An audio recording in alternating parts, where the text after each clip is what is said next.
what are we going to do when AI can do everything for us? AI is here, so we have to adapt to this new reality. AI does many things very well. AI sucks at many other things, but eventually AI will become more powerful and it will Yeah. allow us to do much more. AI will not replace software engineers. Software Okay. engineers using AI will replace software engineers not using AI. This is something I think about and I worry about. First off, I think AI is a bit changing the way we learn things, and I think it's destroying parts of it. So, in terms of software engineers embracing AI as a first step, I also draw this analogy with calculators. Oh. I'm sure when calculators were brought into the classroom, so many parents said, "But how will they know how to calculate stuff if they're using the calculator?" Right, So right. I don't know if the analogy holds, but one thing that AI is more dangerous in is that it's so powerful, much more powerful than the calculator. But Yeah. I can't say, if this is gonna change things for better or for worse. I don't know.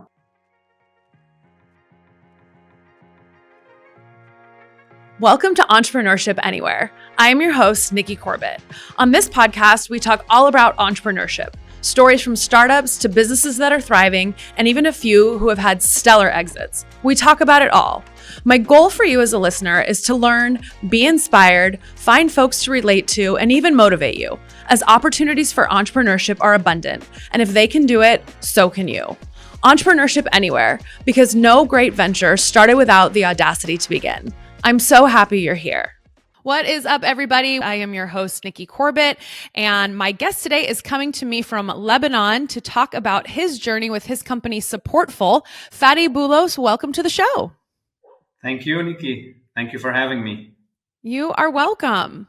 So, when we got connected and we had a quick intro, you were telling me about your business, and I was really excited about it because you're not only providing, well, I'm going to let you tell what you're doing, but what you're doing benefits so many different people in different ways. So, why don't you tell me all about Supportful? Sure. So Supportful is an impact startup in the software engineering space. What we do is that we help tech companies, global tech companies, grow their teams with remote engineers from Lebanon. And this way, what we're trying to achieve in Lebanon, the impact we're trying to do, is to reduce the brain drain in the country. So keep those young, talented people in the country. And further, we want them to stay in their hometowns. We want them to spend their money at local businesses. We want them to thrive in their natural environment. We don't want them to leave their hometown or anywhere else just for work. If they can have a decent work in their own community, this is our vision for a sustainable economy based on those small local economies that are scattered across the country. So when you came up with this idea, is that what you were seeing? You were seeing a lot of young, talented engineers leaving the country to go work for companies that, I don't know, maybe better pay, better. I would assume pay is probably the number one driver, right? Yeah, obviously. And Lebanon has been facing so many problems during the last century. So it has been a historical thing, like Ireland at some point, Greece. There have been waves of immigration from these countries. So Lebanon has been facing this for the past century at least. And Okay. whenever people can, they would tend to leave. So what was something that we got used to got quite bigger and on a larger scale during the financial crisis through which Lebanon passed. So that was in 2019. It started in 2019. And Okay. 2 years later, in 2021, you had something like a triple digit inflation. It was like for 2 years in a row, currency devaluation by 98%. People lost all of their savings in the banks. There was no more healthcare coverage. So there was shortage in medicine. It was a big mess. And Yeah. well, people just said, okay, I'm leaving. And everyone was Hmm. leaving. But at that point, I said, okay, this is becoming bad because it's not anymore those young people, age 20s, in their 20s, or maybe early 30s that who are leaving. It was people who are 40 or 50 taking their Hmm. family and leaving. So these people will never go back to Lebanon. And this was something that I thought, we should do something about it. We cannot leave the situation as is. The future of the country depends on these people. And Hmm. so, 2021 was the height of the pandemic and remote work too, and there was a high demand for software engineers. So Yeah. what I did was, trying to find this opportunity in that crisis. And the idea was, okay, people, you can work remotely. So the first step was keep them in the country. You can work remotely Hmm. for companies that are abroad. Then when I saw that remote was working, I said, yeah, this is even better. I come from a tiny village in North Lebanon. I've never lived there, but my roots are there. And I go back Uh-huh. every now and then. So Okay. I said, yeah, it's even better. Let's keep these people in their hometowns. And at the same time, they are, global citizens because they work in international environments. Still, they have a Hmm. local contribution to the Yeah. economy and the community where they live. So yeah, this is what we're trying to do, and I hope more people will join this movement because I also believe this is a sustainability thing, a sustainability driver, remote work, because Hmm. you always hear about those gorgeous Italian towns who are Oh, yeah. advertising houses just for €1, Hmm. pledging people, please come and live in our small town. So Hmm. we're almost there in all of Lebanon, all of Okay. the rural communities. So that's what we're trying to Wow. prevent. So, okay, this is so interesting to me because I feel like it was kind of like a perfect storm of things all happening at one time for you to be able to say, oh my gosh, I feel like there's something I can do here and make a positive impact, not only for the workers, but for my country. So, do you have a background in recruiting? Is that how you were able to start helping people get remote jobs? No, not specifically. My background is technical, but Okay, on a more personal level, I like to connect people with opportunities. But I had awesome. never done it, on a professional at a professional level. So but I just started building my talent pool from scratch, Uh and huh. what started with one or two engineers at the beginning now is almost 2,000 software engineers across Lebanon. Wow, So these are people, that's amazing. yeah, who we profiled, who we for many we've had a chat already. We know what they want, what they're looking for. Hmm. Some are open to opportunities, some are not. And this is, our talent pool where we go whenever there's an opportunity. We go and tap into this talent to see who's interested in this opportunity, who wants Hmm. to change their life for the best by working in a good environment. And we can talk about our company culture later on. And for global companies. So, okay, you said you started out building your talent pool. So you're bringing engineers on board, like saying, "Hey, I can help connect you and find a right, next career move for you, where you can work remotely, live in the town that you currently live in." So, how are you finding the companies that are needing the talent to come in and work for them? So this is the biggest challenge. First off, you start with word of mouth and referrals. Hmm. And then you start putting in place more systematic approaches.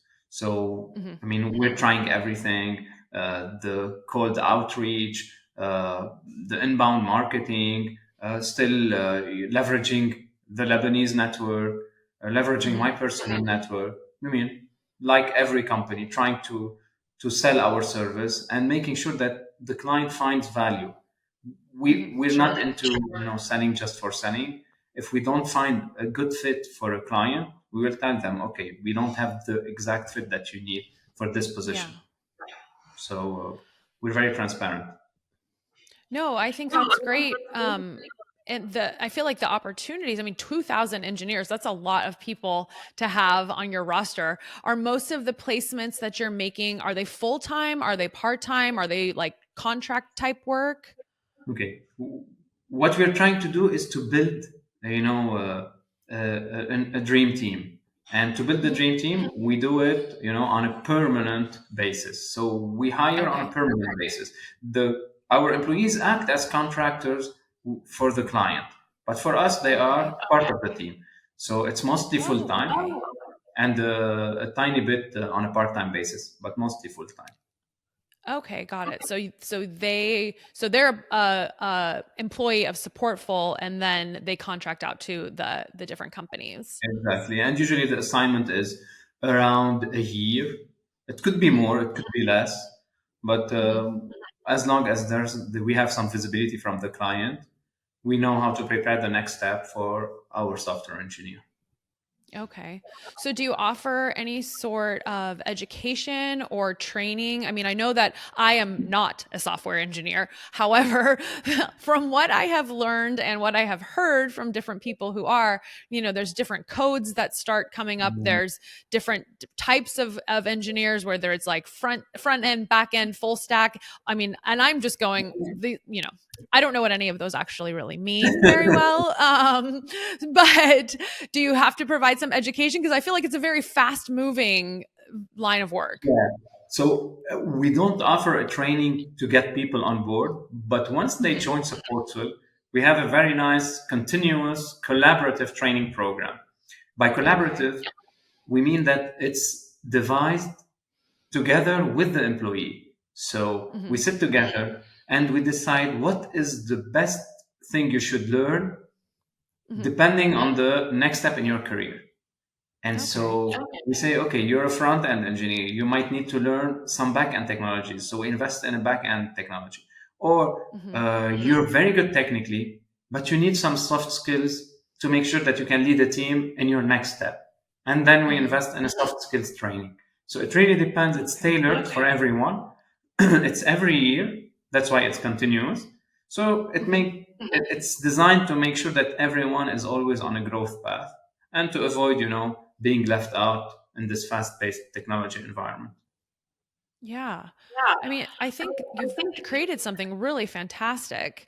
I mean, I don't see very many downsides. I mean, I'm sitting here thinking about, okay, if I were, in a situation where I felt like there were no opportunities for me based on my education, my knowledge, my skill set. And so to think, if I wanted to provide the kind of life for myself or for my family, that I would actually have to not only leave the city in which I was born or the town in which I was born or the city that I've come to call home, but I would have to like actually leave the country as well. That could be a really daunting feeling. And then to have your opportunity come along where it's like, oh, wait a minute, now I can be supported. I don't have to leave. I can make the level of income that I know that my skill set can command, while also learning along the way to improve my skill set. I think that that's something really, really exciting. How do you bring on new folks? I mean, 2,000 people is a lot of people. How do you offer, or how do you open up job postings? Yeah, so these 2,000 are not hired by Supportful. These are our talent pool. So these are Oh, people okay. available, for us to reach out to whenever we have an opening. But Got it.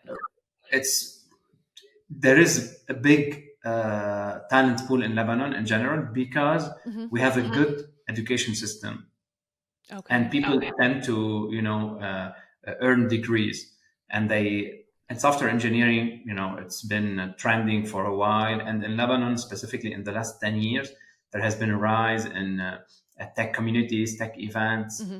even startups. So everything led to people going more and more into software engineering, and that's why Hmm. the talent pool will never dry. We will always have good talent.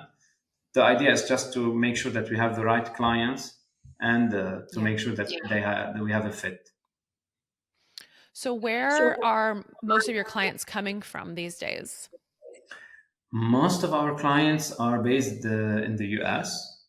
Okay. and a few. So I would say 80% in the US and 20% in Europe, in the UK, Okay. in France, and in Germany, Okay. but mostly in the US. And we work Eastern hours, so Uh-huh. we make sure that we overlap. I mean, totally with the East Coast, and up to 5 hours with the West Coast. Oh wow. Okay. Yeah, I definitely know how that is when you kind of have to shift your shift your working hours so you can make sure you're able to connect with people all over the place. Yeah, it's. I mean, I understand the clients need some sort of overlapping because they need to communicate. Although, I mean, the ideal situation is really async work, but this is an Hmm. extreme approach that only a handful of companies adopted worldwide. So, but I think this is the most flexible arrangement for the company and the employee. But we're not there Hmm. yet, and we're fine with, working Eastern hours.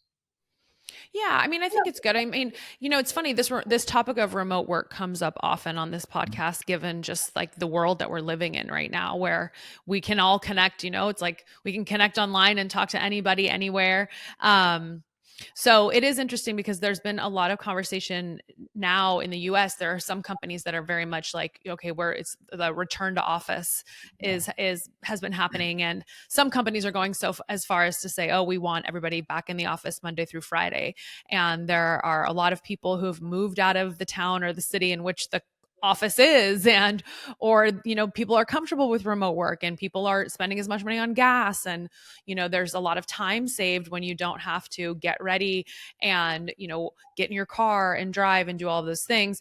And as far as it relates to like asynchronous work, for individuals, it is true. There's a lot of work that you can just get done and you don't need to interact with a lot of folks. Although I do think that having that overlap, there is benefit there, because not only from a getting to know, what people are working on, but also getting to know the person as an individual and as a team member, Mhm. and how they, add value to the overall mission of what it is that they're doing. Yeah, this is an important aspect, and people tend to confuse, remote work with freelancing, or remote work with isolation, and that shouldn't be the Mhm. case. I mean, even if you're Mhm. working in a distributed setting, you should make sure that there are occasions where people interact. There is social interactions. Mhm. There's follow up. There's connection. You should align on the values, and you should make sure that you're meeting every now or then. It could be twice a year, an offsite or retreat. It could Mhm. be a Yeah. staycation. You have to create these moments, and the tools are there. And there are so many remote frameworks that you can adopt. It's just that you have to be intentional about it. And people Yes. usually tend to overlook this part. Okay, we're getting work done. We won't think about this. But I think this could be a killer for the company if it's not done properly.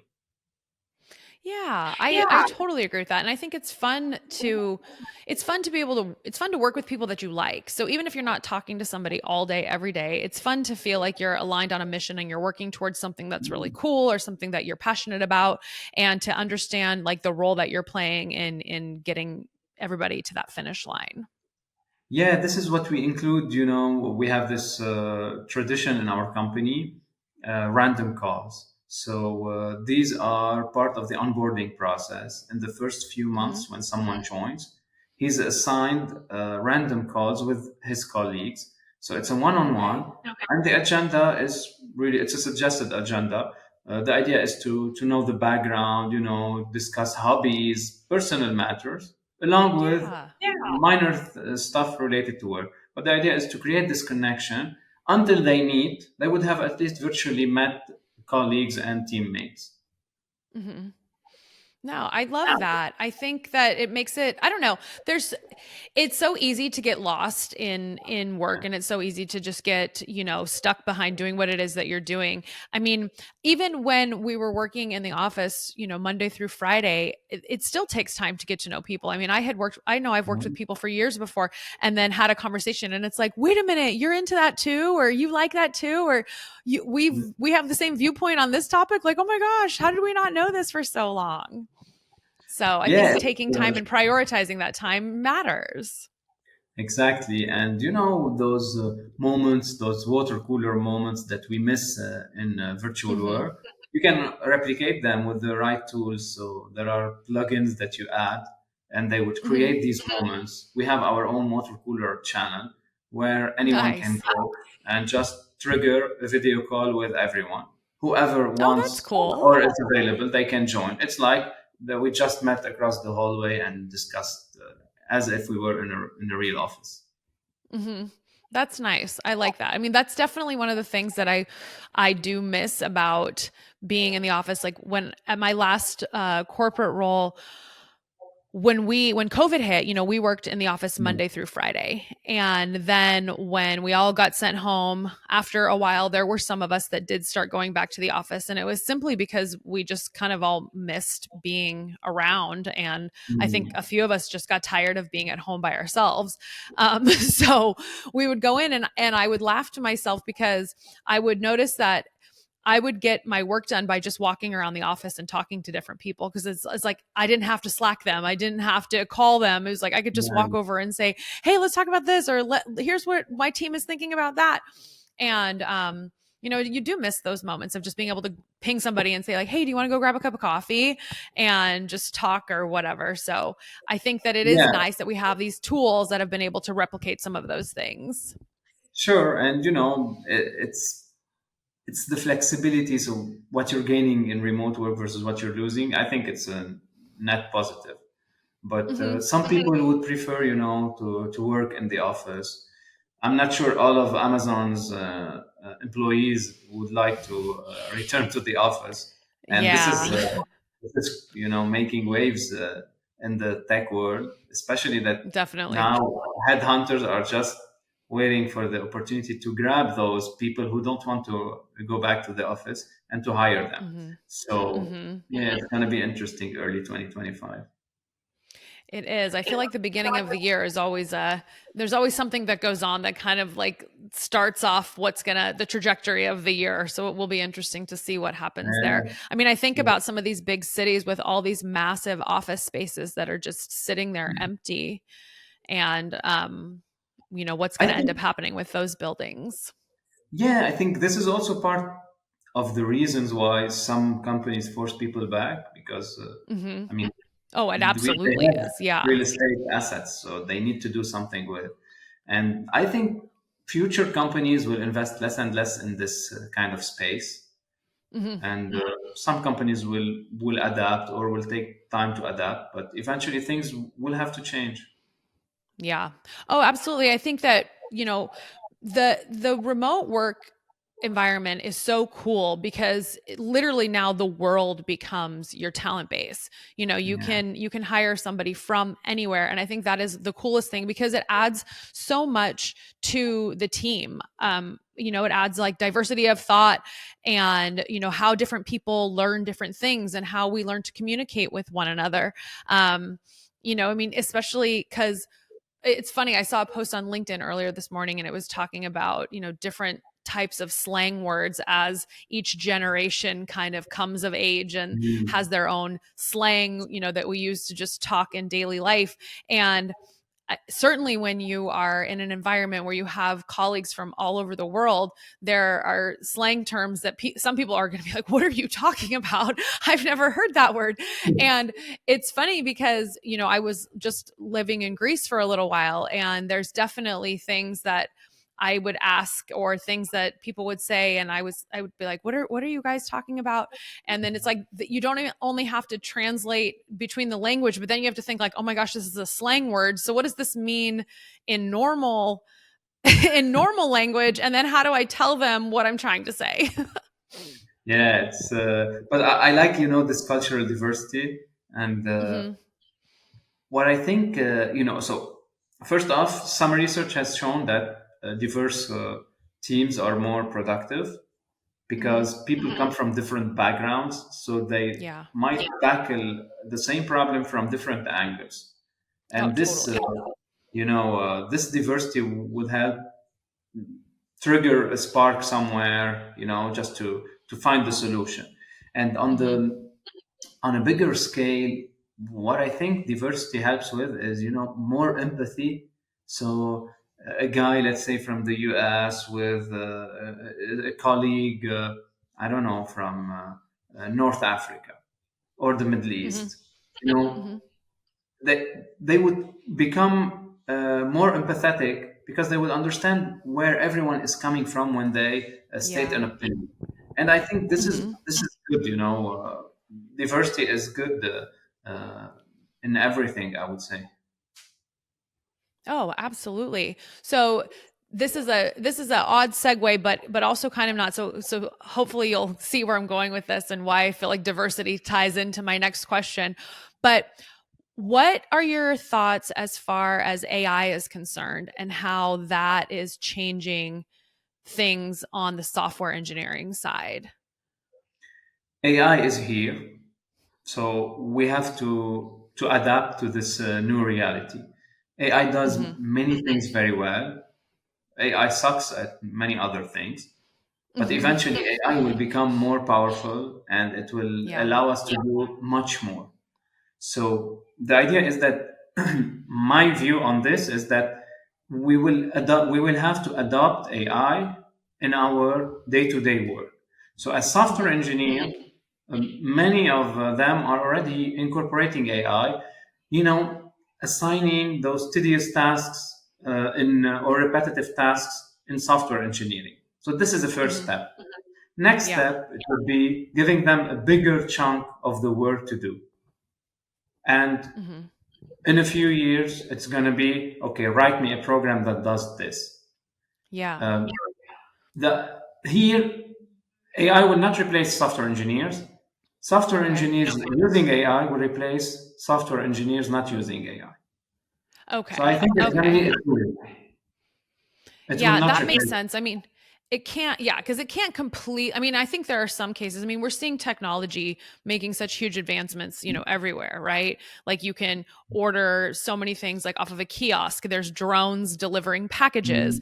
There's using just chat to write different things, right? I mean, I think it's insane. I read through some of these chat GPT prompts and I'm like, oh my gosh, you're literally telling it to write a novel for you based on this prompt, and it's crazy. But I like what you said about it's not going to replace software engineers. It's just going to be replacing those who aren't using it.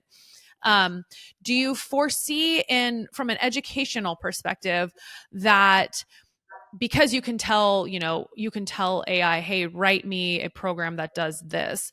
Do you feel like the engineers who are using it are then going to be educating themselves on different levels? I mean, if they can use AI to write the initial program, what is the next step that they're going to be doing after those programs are written?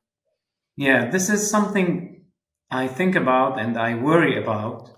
I'm not Mm-hmm. sure I have the right answer to this question.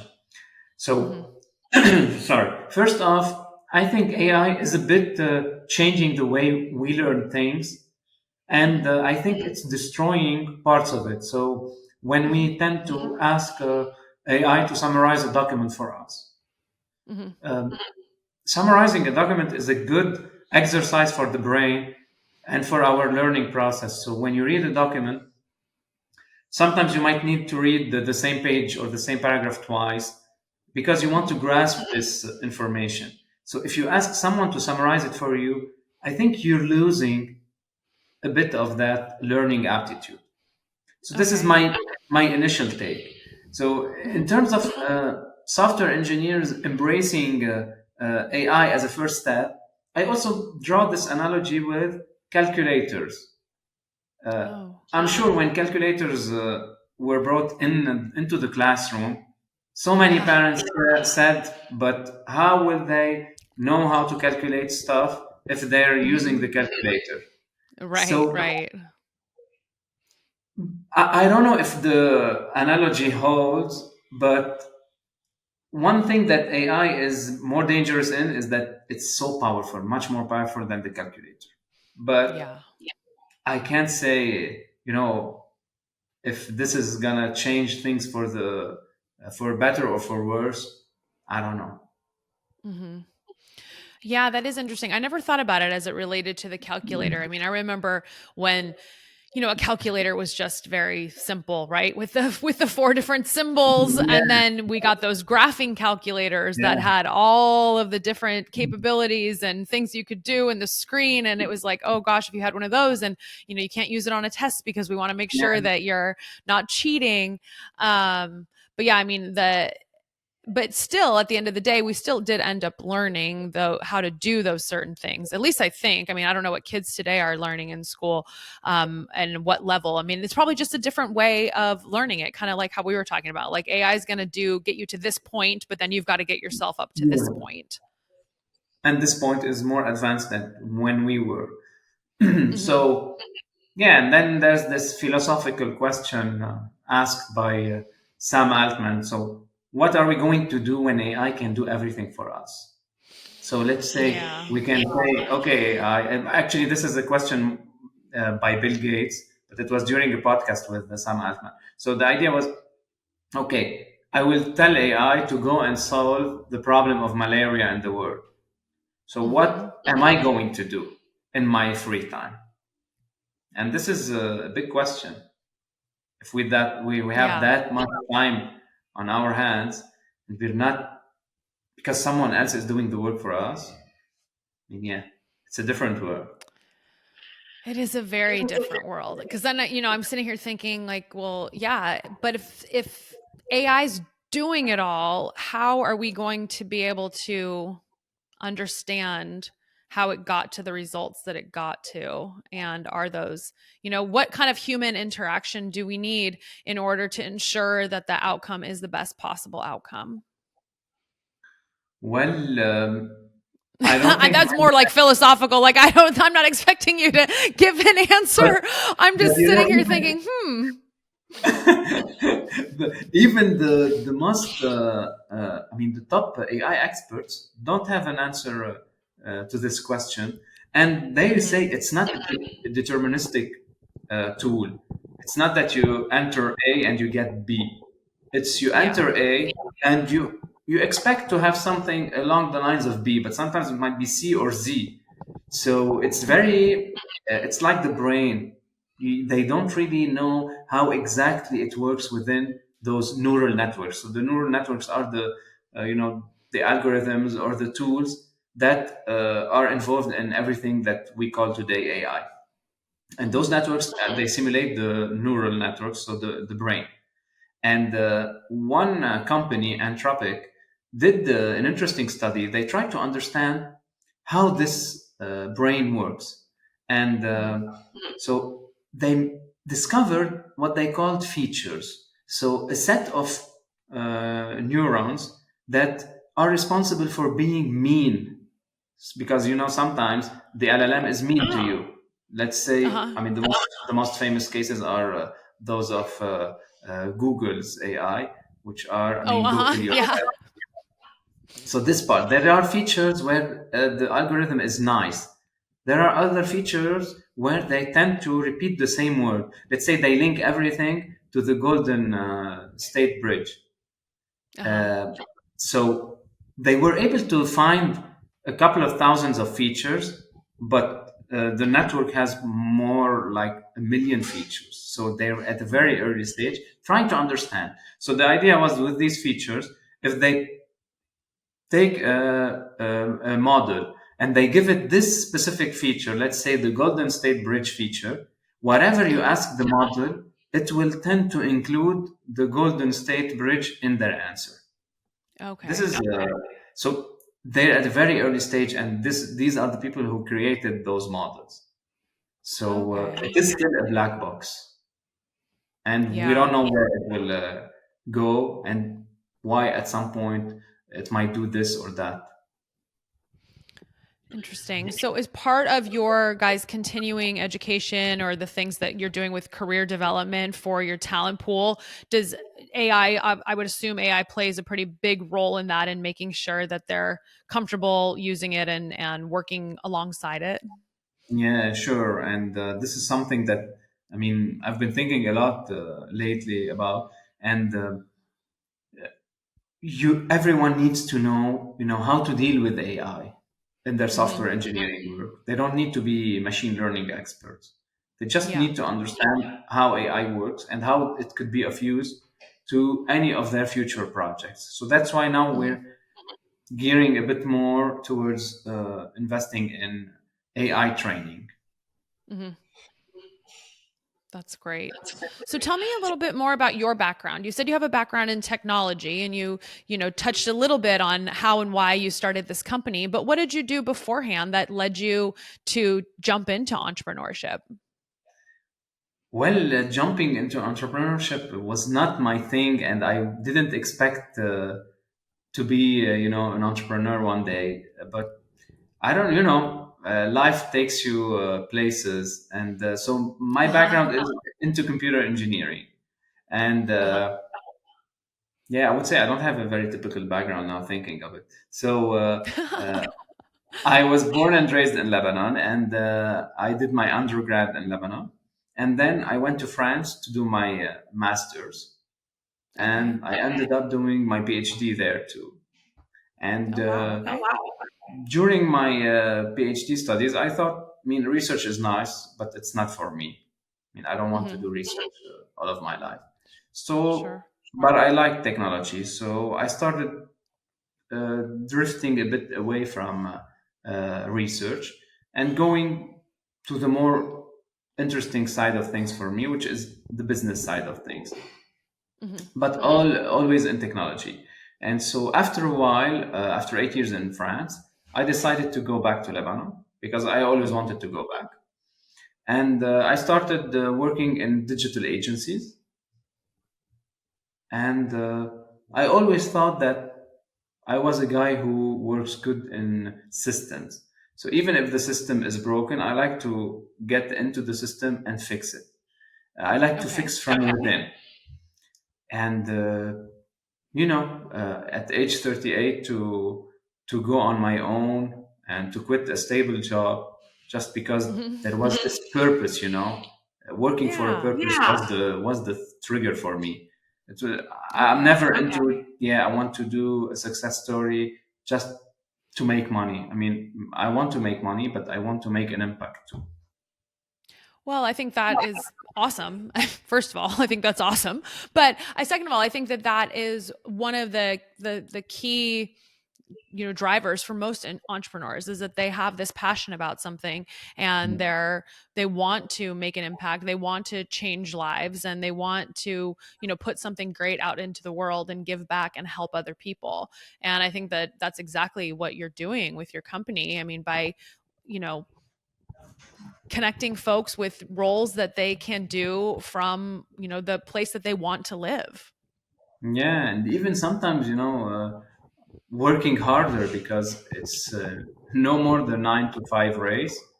It's the nine to Yeah. nine race. It's, I mean, you're Hmm. working, grinding all the time, but it's rewarding because there's a purpose behind it, and the company is your Yeah. baby. So, Oh, definitely. And I think it makes it feel less like work when you're doing something that you really really love. It's like you don't feel that sense of like, oh gosh, like somebody emailed me after hours and I don't want to, I don't even want to look at it, or somebody calls you and asks you a question about something over the weekend and you're like, "Oh gosh, why is that person calling me right now?" It's more like, "Oh, it's exciting because you're like, "Oh, let's solve this problem. Like let's figure this out. Like let's like yeah, move the exactly. needle." Yeah. So what did you get your PhD in? So it was in image and video communications, uh, Okay. a technical matter, obviously. So it was studying the impact of packet loss. So when transmitting a video over the internet, you lose packets, Okay. and the idea was to Okay. understand how these translate into subjective opinions. So how do people perceive these losses? It was an interesting Oh, okay. research is quite interesting, but you have to be passionate about it. And Oh, sure. yeah, and the research world is, very nice. You go to conferences, and many of the researchers are so humble.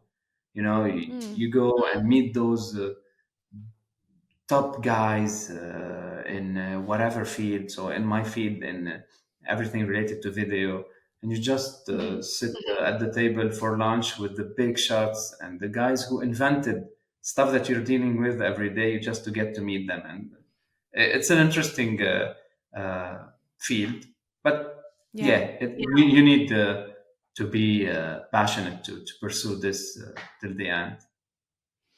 I can imagine. I mean, it's funny. One of the things that I research is a term that I feel like is kind of thrown around a lot lately, and some I've seen some comments over the last few years of people who actually are researchers, and they're like, okay, doing a Google search and reading a couple of articles isn't necessarily research. I mean, you can certainly learn things, but I mean, I don't even know that I would know the depths and the level of which like actual research is done to have a hypothesis and then do a research and then come to a conclusion and be able to be confident about that, putting that out into the world that could potentially drive change in the way that people use something or perceive something or act or live. Yeah, and so many terms, are misused or overused uh, every day, like AI. I mean, when everyone Mhm. says AI, sometimes it's really just an algorithm that does. If you give it this, it gives that, and that's it. But Mhm. they call it AI for marketing purposes. I mean, Yeah. people tend Yeah, to broad abuse. broad terms have become very broad for Yeah. things definitely. So what does the future look like for Supportful? What are your goals for the next couple of years? We want to be, the go-to destination for offshore talent. We obviously have a problem linked to, Lebanon's place in the world, which is really not. When people think of Lebanon, they don't really think of software engineering. But Mhm. we want to change that. We want to show that Lebanon has really great software engineers, and that we're servicing big companies, and they're happy with the quality of our work. So Yeah. yeah, working hard towards that. That's great. So if there are any companies out here who are listening who need engineering talent, how do they get in touch with you? But they can reach out to me on LinkedIn. So Fadi Okay. Boulos, as my name is spelled, or check our website supportful.world, and we'll be happy to Perfect. assist. Yeah, I'm excited to get your information out there because, it's funny, just even in my network, I see people looking for, CTOs or for different types of Yeah. engineers, regularly. And because, especially in the startup world, I feel like has very much embraced remote work, and trying to just find the best people for what their needs are. So, I think that this will be an exciting conversation to share with that part of my network. And I will link all of Fadi's information in the show notes and on, all of the marketing so people can definitely get in touch with you. Thank you. And that would be great because most of our clients are startups, and we provide them with services ranging from, fractional CTO. So if there's a non-technical founder who wants a technical co-founder, so we have our CTO who acts as fractional CTO for these startups. And, we're cost effective for startups because we know that it's always a budget thing. So getting Mhm. the same quality as uh, onshore engineers while working with offshore engineers, I think it's a good hack for them. Yeah, definitely. And, get to have a team member in another part of the world and just keep growing. I love it. Well, Fadi, thank Sure. you so much. It was great having you. And everybody who is listening, thank you so much for tuning in. And please like, comment, share all of the things. I love hearing your feedback. And we will see you next week.